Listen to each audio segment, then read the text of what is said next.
Hi everyone! Welcome back to my YouTube channel. Kumusta po kayong lahat?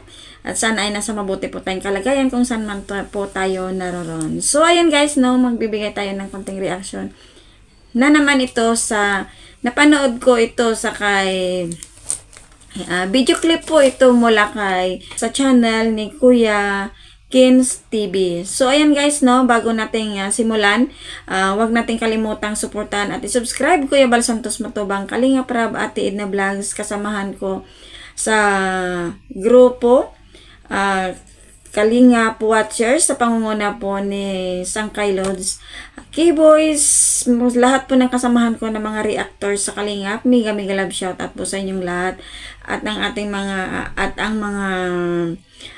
Kalingap partners. Ayan guys, mega love shout po at ating silang suportahan. So tara guys, Kuya Kins TV, ating suportahan. Magandang hapon po sa ating lahat mga Kalingap. Ngayon ay bigay po natin kay nanay yung bigas na wala pa. Ayan. Kasi pipapalit daw po yung ano niya, kamuting dala sa bigas. Ito, ibigay na lang po natin yung bigas. Wala na pong kapalit mga Kalingap. Para matinda pa po niya. Ayan. Ayan, kamote. Inay.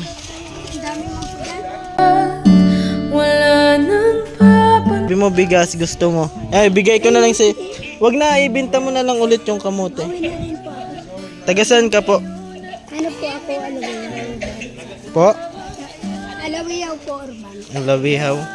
Yan po talaga yung ano mo, hanap buhay. Nagtitinda naman po ako sa palengke. Tapos pag wala na bakit nahanap. Ayan guys, no, napanood natin may isang nanay na lumapit nga doon sa lighthouse na nagtitinda ito ng kamote. So ito nga guys ay gusto ni nanay ito na ibenta yung kamote upang ito ay ang kanyang paninda upang ito ay ipambili niya ng bigas. So ito ay nagkataon na nandoon sa lighthouse ito nga si Kuya Kins TV at ito nga ay binigyan niya na lang ito si nanay ng bigas upang ito ay tulong niya na rin ito kay nanay. So sabi doon ni Kuya Kins ay parang na-touch din po ako dahil yung sa kanya ay naranasan niya rin yung kagaya yung kay nanay. So yung kay nanay, sabi niya doon ay yung nanay niya rin noon daw ay ganun. So ako din guys ay na-touch din ako doon kasi naranasan ko rin po yung ganyan. Kasi guys ay naranasan ko rin at ako din magluluto dati yung tiya ko ng kamuti. Piprituhin niya yun, yung lalagyan ng tutuhugin ng stick, lalagyan ng kasukal at ititinda ko rin yun. So alam ko din, danas ko din po yung ganyang buhay at syempre kahit nung nag-asawa na ako ay naranasan ko din yung ganyang buhay, yung naglalako. Nagbabahay-bahay din po ako dati na nagtitinda upang ito ay may pambili din po kami ng pagkain namin ng asawa ko kasi nung hindi pa ako nakapag-abroad ay ganyan din po yung trabaho ko.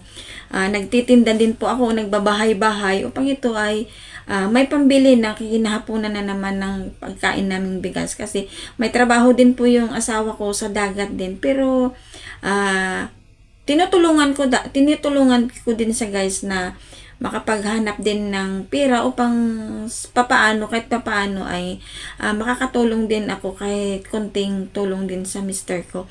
So ayun, nagtutulungan, minsan wala rin namang income sa dagat, nagtutulungan kaming dalawa. So ayan guys, at napakahirap talaga yung ganyan. Alam nyo guys, pag yung may nakikita akong ganyan na mga nanay, mga bata, yung naiiyak ako, yung parang pinipigay yung dibdib ko dahil alam ko po yung hirap ng ganyan na naglalako. Danas ko pa yung dati na kahit bumabagyo, nagbabahay-bahay ako nagtitinda upang yung saging naman po, banana Q yung dati sa akin. Kahit ano lang para may pambili lang din ng bigas kasi pag bumabagyo, wala ring income, wala ring kita sa dagat.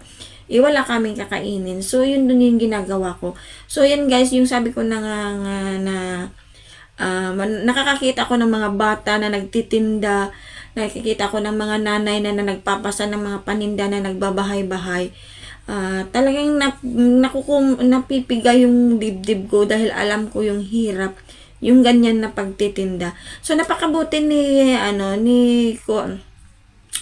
ni Kuya Kins TV na hindi na naghirap pa na naglakad na naglako si nanay, dahil ito nga ay swerte din ni nanay na doon siya napunta sa lighthouse at nandoon may tao doon at may nagbigay sa kanya ng bigas.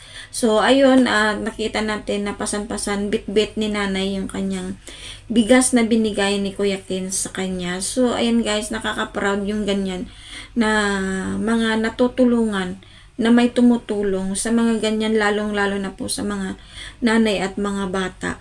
So natouch talaga ako yung ganun, at yung pagsabi ni Kuya Kins na danas niya rin yung ganun, at ako din danas ko din at danas na danas talaga, kasi bago ako nag-abroad, ayan yung trabaho ko din nun, nagbabahay-bahay na upang makapagtinda din. Barbecue nga lang yun sa akin noon, yung tinitinda ko, nagbabay. Napakahirap guys na yung ganyan, naglalako ka. Minsan hindi pa nauubos. Ginagawa na lang namin. Pag hindi naubos, kinakain na lang namin. Free na rin yung yung merienda namin. At may pambili na rin po ako ng bigas namin ng mister ko. So, ayan guys, no, nakakatas. At ang sarap din yung makatulong ka sa kapwa mo, yung ganyan. So, ayan guys, maraming salamat sa kay Kuya Kins sa pagtulong kay nanay. So, napakabuting halimbawa, yung mga ganyang tao po na napakabilis niyang tumulong, binigyan niya talagang kaagad-agad ito. Imbis itutulong niya nga daw doon sa kay tatay, yung nakalimutan ko ng pangalan.